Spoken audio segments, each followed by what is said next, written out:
자, 여러분, 이 조직 내의 그 소통, 의사소통, 커뮤니케이션에 대해서 우리가 살펴보고 있습니다. 자, 계속해서 조직 커뮤니케이션의 구조부터 설명하겠습니다. 조직 커뮤니케이션의 구조입니다. 그 조직 커뮤니케이션은 공식 커뮤니케이션이죠. 그러니까 조직과 그 소집단, 소그룹 그 차이는 공식적이냐 그렇지 않느냐 이런 차이가 있다고 말씀드렸고요. 조직 구성원 간의 공식적인 업무 관계를 전제로 하는 그런 커뮤니케이션이 바로 조직 커뮤니케이션입니다. 조직 구성원들 간의 개인적인 물론 커뮤니케이션도 필요하겠죠. 하지만 그 조직이 안고 있는 문제가 공동의 어떤 목적을 달성하기 위한 그런 공식적인 업무 관계를 전제로 하고 있다는 겁니다. 커뮤니케이션이. 자, 공식 커뮤니케이션 구조의 특성을 보면 수직 하향적인 커뮤니케이션, 다운워드 커뮤니케이션. 수직 하향적 커뮤니케이션은 주로 이제 라인 개선이라고 하는데, 라인 조직을 따라서 위에 있는 그 구성원의 명령 지시가 또는 설명이 아래에 있는 하위 구성원들에게 전달되는 그런 커뮤니케이션을 수직 하향적 커뮤니케이션이라고 합니다. 물론 이게 이제 조직에 있어서는 상하관계가 분명히 있어요. 모든 조직은 다 마찬가지입니다. 위계질서, 계층 간에 이 구조가 있어요.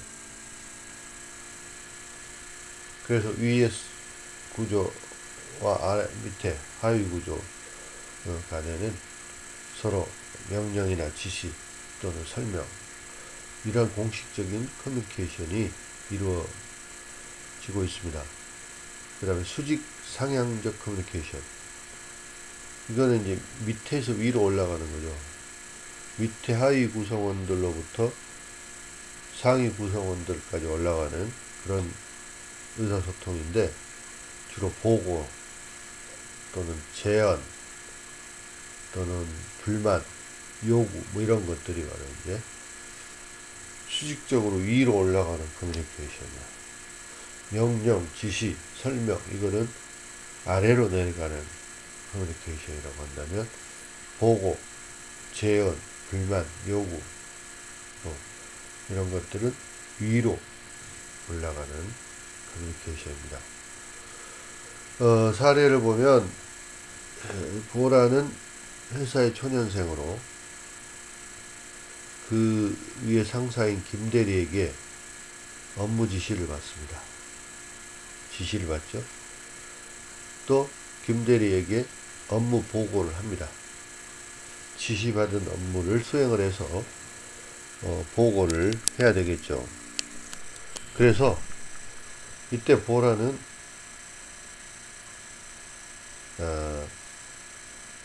위에서 지시를 받은 거는 하향식 커뮤니케이션이고, 그렇죠. 그 다음 업무 보고를 하는 것은 상향식 커뮤니케이션. 이 두 가지가 다 조직 커뮤니케이션으로 작용을 하고 있다는 겁니다. 자, 이해가 되시죠? 자, 비공식 조직 커뮤니케이션의 구조의 특성입니다. 비공식 조직이나 규정에 관계없이 비공식적으로 이루어지는 커뮤니케이션을 말합니다. 비공식 커뮤니케이션은 그들의 어떤 공적인 업무나 임무를 수행하기 위한 것이 아니고 조직 구성원 간의 서로 일체감이나 만족감 또는 그들이 가지고 있는 갈등을 해소하는 그런 역할을 하는 비공식 커뮤니케이션. 그러니까 조직에서 반드시 공식적인 커뮤니케이션만, 업무 관련된 커뮤니케이션만 필요한 건 아니고 비공식적인 그런 커뮤니케이션도 그들의 어떤 갈등이나 인간관계 이런 데서 굉장히 중요한 역할을 한다는 겁니다. 자, 비공식 조직 커뮤니케이션은 때로 왜곡된 정보나 또는 가짜뉴스, 사실무근의 풍문을 전달할 수도 있고, 또 그걸로 인해서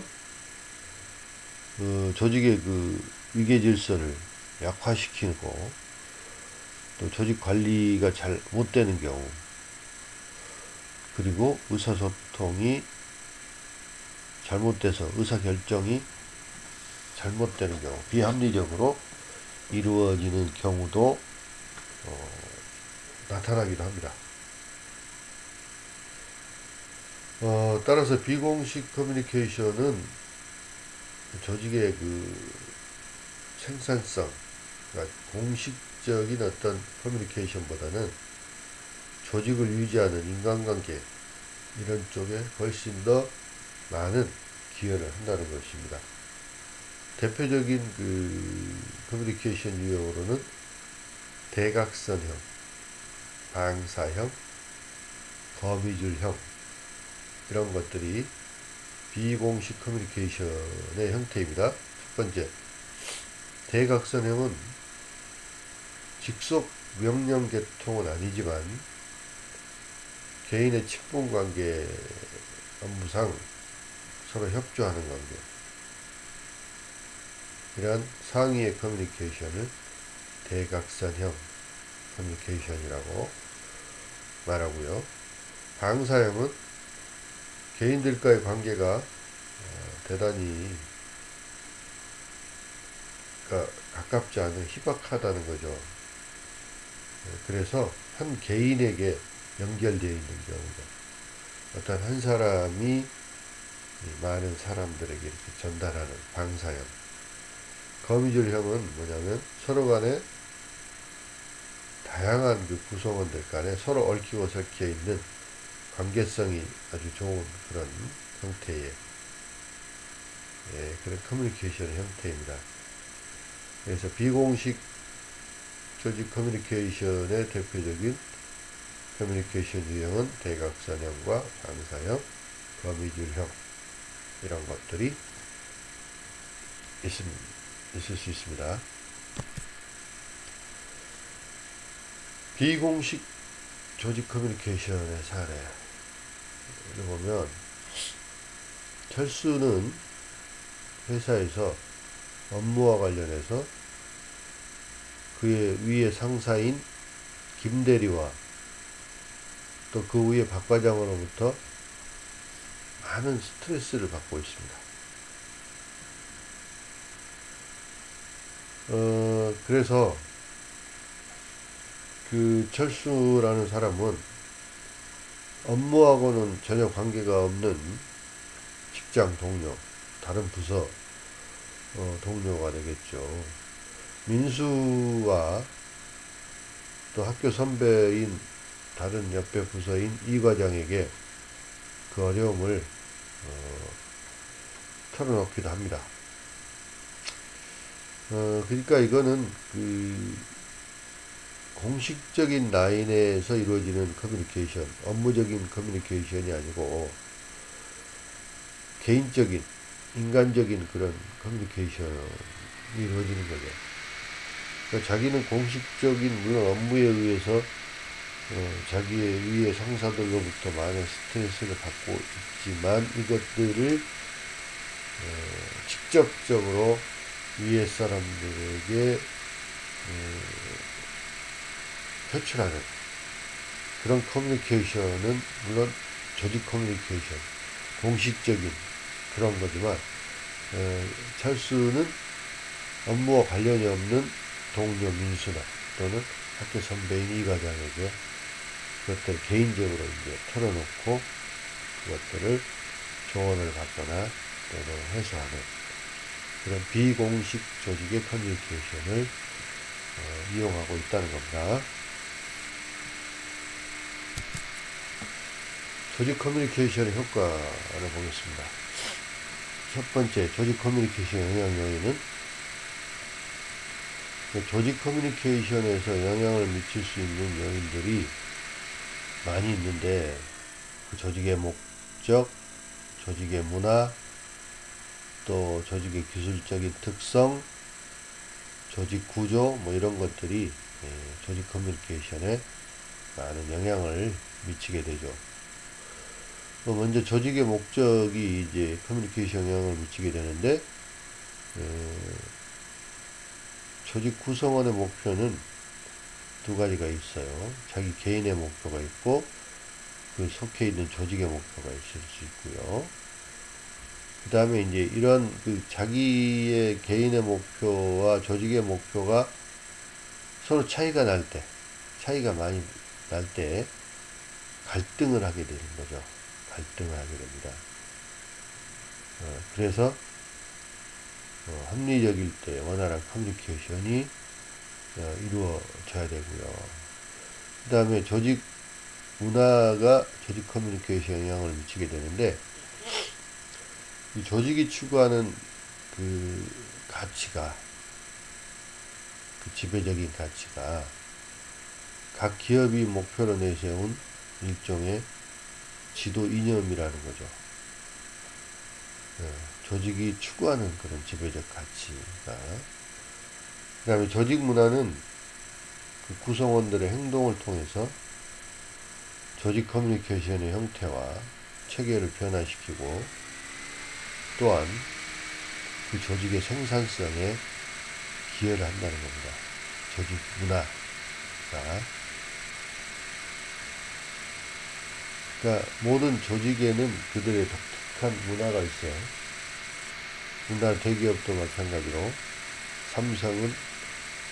삼성이라는 조직 문화가 있고요. 현대는 현대라는 조직 문화가 있고 LG는 LG라는 조직 문화가 존재합니다.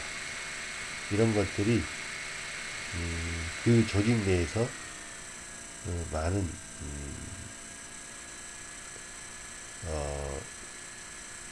도움이 되고 생산성 향상에도 분명히 기여를 합니다. 그 다음에 조직의 그 기술적 특성이 커뮤니케이션에 영향을 미치게 되는데 기술적인 특성의 차이는 조직 커뮤니케이션의 체제를 결정하는 요인으로 작용을 한다는 겁니다. 조직의 그 기술, 스킬이 어떠냐에 따라서 커뮤니케이션의 체계가 어떻게 결정되느냐 여기에 영향을 미치는 거고요. 그 다음에 조직 구조도 또한 조직 커뮤니케이션에 영향을 미칩니다. 조직 구조가 아주 상하관계가 뚜렷하다 이런 조직이냐, 또 너무 경직된 조직이냐, 너무 또 오픈된 유연한 조직이냐, 이 구조에 따라서 커뮤니케이션에 많은 영향을 미치게 되는 것입니다.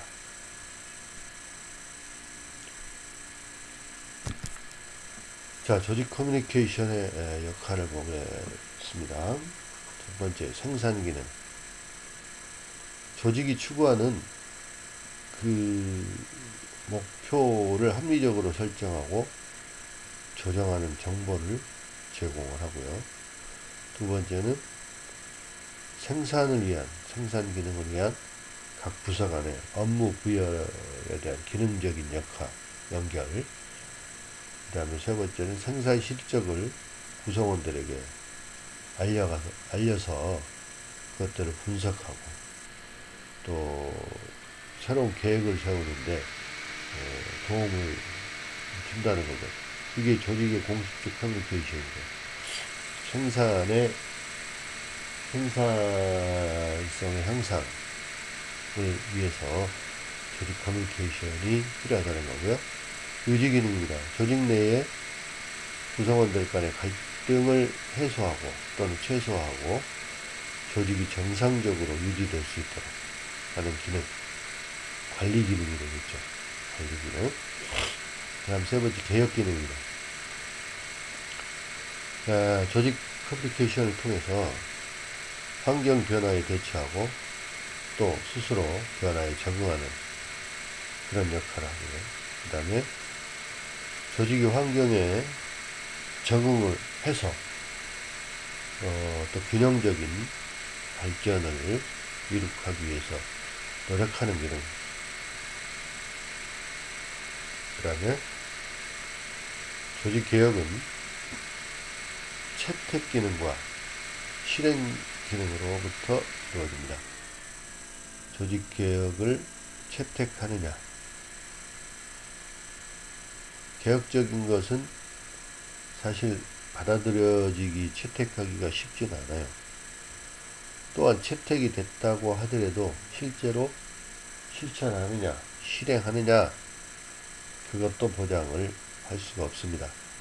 하지만 이러한 공식적인 조직 커뮤니케이션을 통해서 끊임없는 환경의 적응과 또 새로운 어떤 변화, 개혁 이런 것들이 이루어져야지 그 조직이 더욱더 발전하고 성장하고 존재할 수가 있는 것입니다. 자, 조직 커뮤니케이션의 사례를 한번 보겠습니다. 생산 기능 사례인데요. 선영이가 다니는 회사는 업무를 수행하는데 동료와 직장 선후배 간에 서로 그 정보를 교환합니다. 그 실적에 대한 평가도 하고 또 구성원 간의 조직 커뮤니케이션 활성화를 통해서 이런 것들이 바로 생산성 향상에 도움이 된다는 그런 사례죠.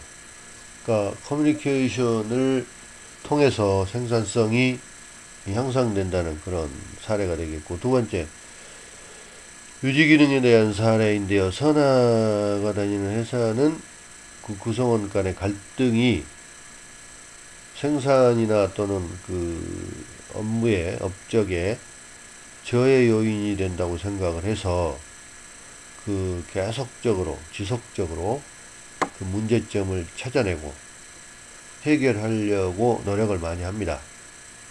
이것이 바로 그 조직의 또 직장의 지속적인 발전과 유지를 하는 기능을 한다는 겁니다. 개혁 기능의 사례로는 지혜가 다니는 회사는 다양한 구성원들로 이루어져 있기 때문에 하향적인 커뮤니케이션이 일반화되어 있는 그런 회사입니다.